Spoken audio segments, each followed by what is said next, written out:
What's going on, everybody? It's LuckyFinGaming here, and welcome back to For Honor, where today we'll be discussing the best samurai for a real-life setting. So which ones have the best armor and everything.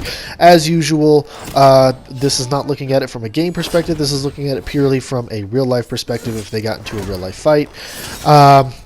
So I do want to go ahead and inform you guys, I'm not that fluent on Japanese history and everything, so I've had to do a lot of research before this, so if I get some things wrong, do forgive me. I'm just kind of making my best estimations and using just some basic logic. But I do hope you enjoy, so without further ado, let's get into this.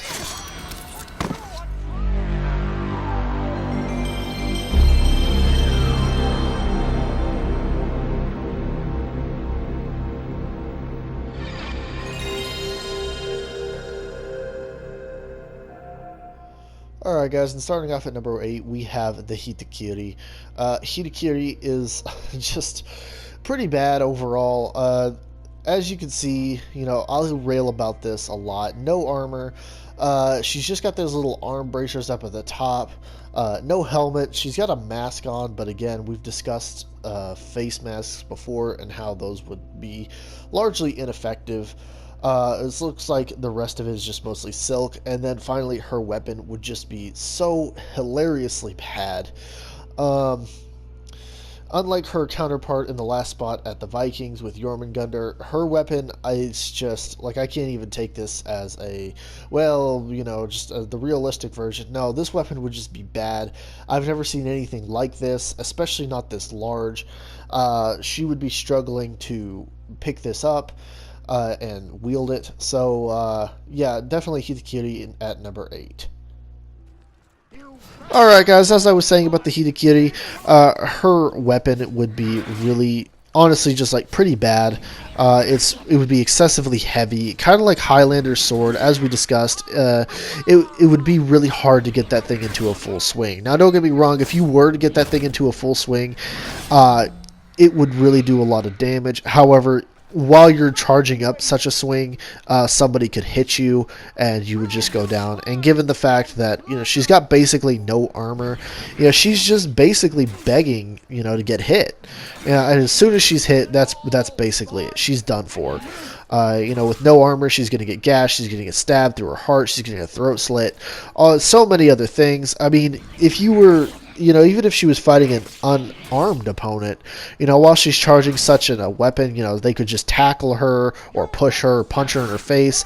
And as I was saying, about the face mask, it's not really going to stop anybody from, doing damage to her face.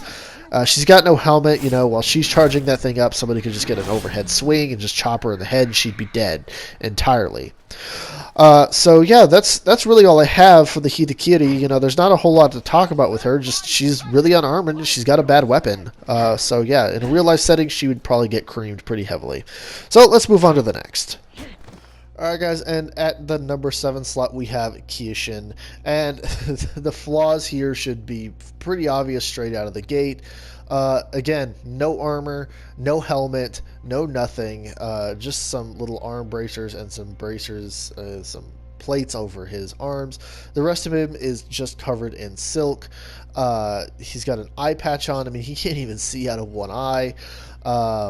And then he's got this sword. I'm not really sure what this is supposed to be. It's kind of like a straight katana, but I did a little research before this, and I couldn't find out any names for it. As far as I know, no weapon like this was ever used in history in reality. It may have been. If you know that, then please let me know. But as far as I know, it's never been used in reality, and it's not a katana, so it's not going to have the better strike, the better slashing capabilities. So yeah, definitely Kyoshin at the number 7 slot here. So I kind of went a little over on my initial review and my summary of the character, but what I said was absolutely true, that the sword is, as far as I've seen, I've never seen any evidence of that type of sword being used in a real life setting. If you know better, then please let me know. But as far as I know, it was mostly the katana in most situations, due to the fact that the katana, its curved blade made it really good for slicing in through opponents, kind of like, when you're slicing vegetables, and it and you have a curved blade to slice vegetables or meat or what have you, because it just makes it easier as you go into that slice. It just kind of makes the flow better. It's my understanding that's what the katana was mostly used for. And with this kind of weapon, you're really sacrificing some of that.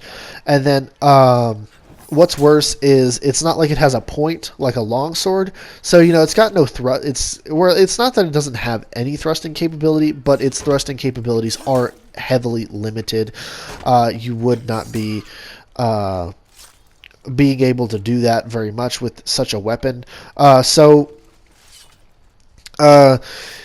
That's really all I can say about his weapon. And then again, just with his armor, he's got basically none. He's wearing silk robes, for goodness sake, and that's really all I can say about him. It looks like he has taken damage to the face in the past, as he's wearing an eye patch, which again is really going to screw with his depth perception. I'm really surprised that he's even able to fight at this point, because he's got no depth perception. And I mean, when you have an eye patch, there's a reason that in reality, you didn't see a whole lot of soldiers with, only one eye, because, that's just a blind spot. That's a real blind spot. If somebody comes at you from the side where you can't see out of, I mean, they're going to hit you in the side of the face, they're going to hit you in the leg where you can't see it, you're just begging for problems.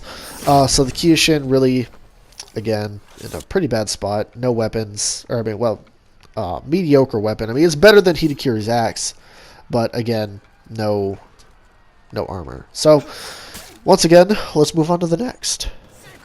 And next we have the Aramusha. Aramusha is, again, just no armor, just mostly silk. Looks like he's even shirtless under his initial silk vest. He's got some wooden shoes on. He doesn't even seem to have metal like the previous two ones to come before him. He's got this big straw hat, which isn't really going to do him a whole lot of good. Maybe if it had metal plating on it or something. The only reason he comes ahead of the other two is because he does have two swords, which is actually not a bad decision. I think I would rather have a shield and a sword, but that's just me. I know that at one point shields kind of fell out of practice in Japanese warfare, but Aramusha definitely here at the number 6 slot. Alright guys, so there's a strong argument for Kyoshin to be better than Aramusha on my list here, but I feel like there's a few things that set them apart and make Aramusha better. And for one thing, that is Aramusha's legs are actually pretty clear. What I mean by that is, in a comparison between the two, as they are fairly similarly armored and everything, Aramusha's legs are like... Okay, so Kyoshin has that robe type thing, right? I'm not really sure what you'd call that, but it's got those little flowing things at the bottom that he could trip on. And that is a very dangerous prospect. If you were to trip on your own clothing, it doesn't really matter how used to your clothing you are. There's a real risk you could trip on it, and if you trip on that, you're dead. Aramusha does not have such a risk. As for the rest of Aramusha's kit, I really don't understand that hat. As you can see, it's down far enough that he actually had to poke a hole in it or destroy part of it in order to be able to see. So I really don't understand the whole straw hat. But again, he does have two katanas there, which actually aren't bad weapons overall. As I said, I think I'd rather have a shield personally. I think a shield would honestly be a better option. But he's got two swords, so. I mean, he's doing all right. Again, it should probably have armor if you're just going to have offensive weapons, but he doesn't. Which is why he's at number 6 on our list. All right, guys, and then here we have the Nobushi. Nobushi is, again, just a soldier without armor. I really don't understand why they didn't give the Japanese any armor, but she's got no armor. She's got a straw hat. And then lastly, I've praised polearms in the past, and while she does have a polearm that I can kind of praise, at the same time, it is a very strange polearm. Once again, a weapon that I don't think I've ever seen used in reality. At least I couldn't find anything on it. I've heard rumors about these being used in a way that I will talk about later. But yeah, overall, Nobushi unarmored with a mediocre weapon at the best of times. Alright guys, so Nobushi. As I was saying about her weapon, you can see her doing a lot of thrusts with it, but the reality is she wouldn't actually be able to do that with such a weapon. As you can see, it doesn't have a pointy tip and it curves at the top. But now I know I've praised that out of the katana, but out of a pole staff, you know, I just don't think that deserves a lot of praise. Now, it's my understanding that this weapon is generally based off of a ricing tool of some kind, is what I've heard, and that's what my research has taught me and what videos I've seen, you know, what I've seen out of those. This is roughly based off of a ricing tool, and that women were trained to use pole staffs, and they would take up the ricing tools as a, you know, as a self-defense weapon. However, there's a wide difference between a self-defense weapon and actually taking it into combat, into a battle. And in almost every case, that would be a bad idea. And this weapon would be really bad for that, in my opinion. You know, it's, you know, you'd have to be so precise with the tip that, you know, it would almost not be worth it.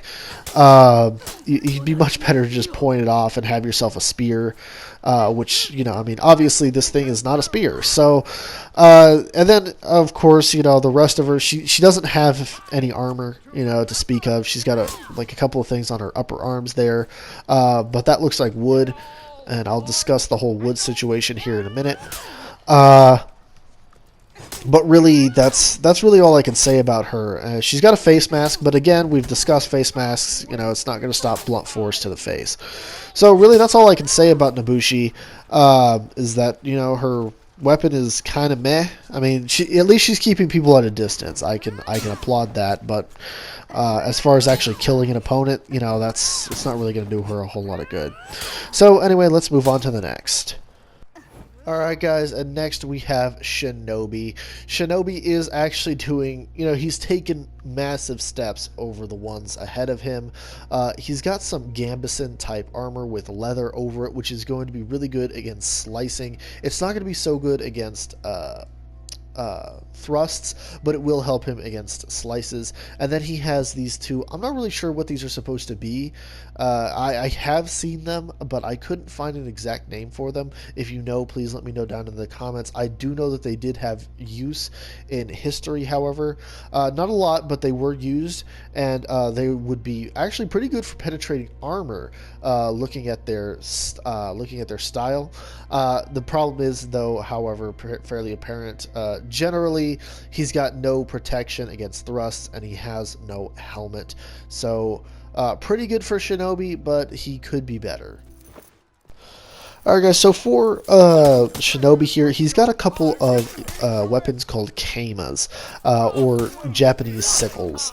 And he's got them attached to some chains there, which he can throw and stuff. Now, I really don't know what the viability of actually throwing them is, but he seems to have that down pretty well. So, I mean, I suppose with enough training, somebody could figure out how to do that.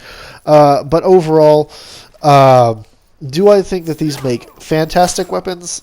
No, not really. Part of the problem is that, as you can see, they're very close quarters. And again, as we've discussed, even in medieval combat, you wanted to avoid close quarters as much as possible. You wanted as much distance between you and your opponent as you could get.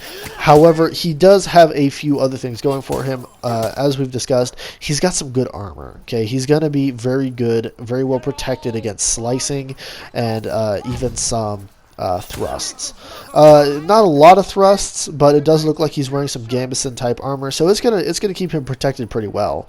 But overall, again, no helmet, so, you know, blunt force damage is going to be really bad for him. You know, he's going to take a hit to the head, he's going to get a concussion, he's going to take a hit to the chest, it's going to break his ribs. You know, and again, I just don't understand why they didn't armor the Japanese very much, the samurai. But I guess it's just to go with the fantasy trope of Japanese not being very heavily armored, because they're all supposed to be ninjas, I guess. But no, in reality, the Japanese actually did have very good armor, but we'll discuss that in a moment. But Shinobi, he's not in a bad spot. You know, at least he's covered up mostly. So you know, not a whole lot more to say about Shinobi. So let's move on to the next. Alright guys, and up next we have Shugoki. Shugoki is actually he's doing better, okay? He's got some armor. I really don't understand the use of wood in this game. I will talk more about that in a moment. But this applies to both him and Kensei. But he does at least have some armor in his chest area to help protect against slicing and even mild thrusts. And then he's got a Kanabo. A Kanabo is actually a really good weapon for dealing with heavily armored opponents. As we've discussed in the past, blunted weapons are really good against armor because the impact, like you're still going to feel the impact even through, your armor. So a good weapon for him there. However, he doesn't have a helmet, and it looks like there's very little protection in his legs. So, he's just begging to be cut down at the legs, especially given how tall he is. Alright guys, and now for the Shugoki. Now, I can talk about this wooden armor. I looked this up just to make sure. I double checked and then triple checked actually just to make sure. The Japanese never wore wooden planks. I really don't understand where they got this idea that the Japanese wore wooden planks. The only thing that I can assume is that this is coming as close as they can get to the fact that the Japanese did wear bamboo armor. But wooden plank armor and bamboo armor are two wildly different things. Bamboo, if heat treated the right way and smoked and dried out, can actually become really tough stuff. I mean, we're talking as tough as even some metals. And it would be a prevalent, there's lots of bamboo in Japan. Nice thick stalks of bamboo. So naturally, the Japanese might use, their what they had, okay? And bamboo would be good stuff, it's gonna, especially when it comes to blunt weapons, it can take a lot of blunt force damage. It's really gonna, wood in general is gonna be really good against, at absorbing a lot of impact, and the bamboo would be no different. So I really don't understand why they gave them wooden planks. Upon looking and double checking, there was never any reference to Japanese ever using wooden plank armor. So I really don't understand why they gave them wooden plank armor, but that's what he's got. I don't suppose it would be that bad. It's not like it would be horrible. It just wouldn't be an ideal choice. I think bamboo, once again, would be better in any given situation. But again, talking about Shugoki, he's got no helmet. He's really big. He's really tall. So as far as overhead swings, he's going to be relatively safe, kind of like the Highlander. But his legs are just horribly unprotected. And that is one place where he would be in a real bad situation if somebody were to hit him in the legs. He would be in a real bad place. Not to fat shame or anything, but given how big he is, it would be probably even worse for him. Because, it would be that much harder for his legs to support his large frame. But as for his weapon, he's got a Kanabo. A Kanabo is basically like a really big hammer. Again, very good against armor. Blunt force impact is really good against armor. So, that he's got that going for him. Shugoki, he's in a pretty good spot. Alright guys, and next we have Kensei. Now Kensei is once again in the same boat as Shugoki. He's got wooden armor. Now again, as I've explained, I really don't understand why they chose wooden armor here, but he is fairly armored overall. He's got his shoulders covered, he's got his chest covered, and it does look like it's supposed to be kind of like Haidate, that it jumps down into his general leg area. He's got some covering on his shins, and he's got a good helmet. So steps above Shugoki there, and then he's got a decent sword. He's got a long sword for himself. It's kind of like a Japanese version of a great sword for our European friends.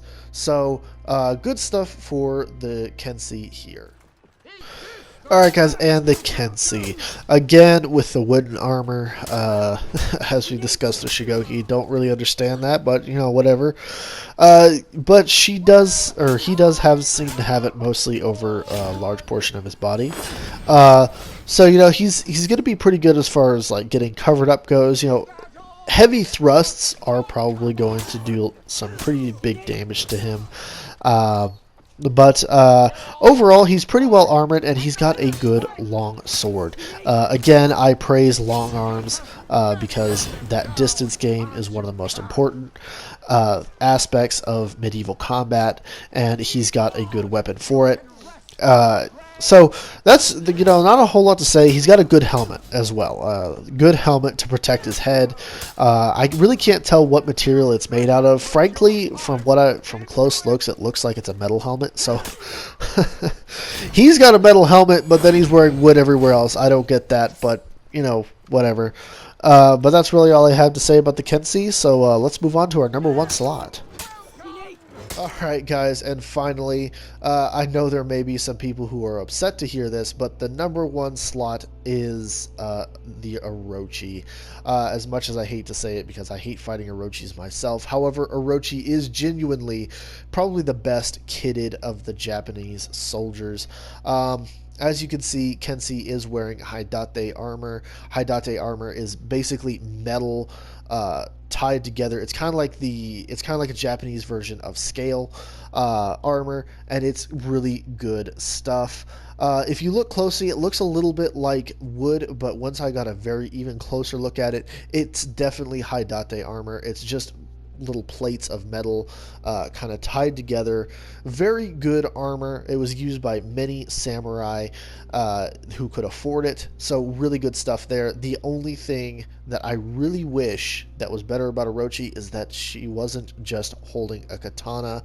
More on that in a moment, but overall good for Orochi here. Got a good helmet on her head. The face mask, Again, with the face mask leaning up against the face, not being attached to the helmet, I would prefer it if she didn't have that, if it was set off of her face a little bit, so that way if she got butted in the face, she wouldn't just take the full impact. But still, Orochi in a good slot at number 1 as the best armored. Alright guys, so the Orochi.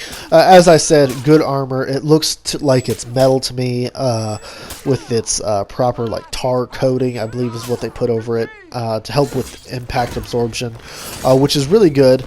And the only problem that I can see with the Orochi is the use of just a katana. Although it does look kind of like a long-sworded katana, kind of like Kensei's weapon, but just smaller. So I really can't tell quite what it is. So, I mean, if it's kind of a longer sword, then yes, that is good. I wouldn't ever, really think that just taking a katana into a fight would be a good idea, because again, with that close quarters combat thing, again, with distance, you want a lot of distance between you and your opponent. Shadiversity talks about this a lot. Things like long swords and katanas were actually generally kind of like your sidearms. They would be basically like the pistol of the day. You wouldn't necessarily just take that into combat. You'd want to take a long arm and then have that kind of like, if your main weapon broke, which probably would happen when it comes to things like spears, then you would kind of move into your sword, which is why getting good with a sword, with a long sword or a short sword like that would be good. But generally, it would be much better to have, long arm. But she does seem to have, she's got a pretty decent long arm. Or at the very least, it looks longer than just a regular old katana or longsword. So, she might be in a pretty good position when it comes to that. But again, guys, that's really all I have for you today. That's all the samurai. I hope you enjoyed. Tell me in the comments if your character scored well. Or if you're upset that your character didn't score well, go ahead and tell me that too. But that's really all I have for you guys today, and I hope you enjoyed. So I will see you all at another time and dimension, whenever or wherever that may be. Till then, peace out.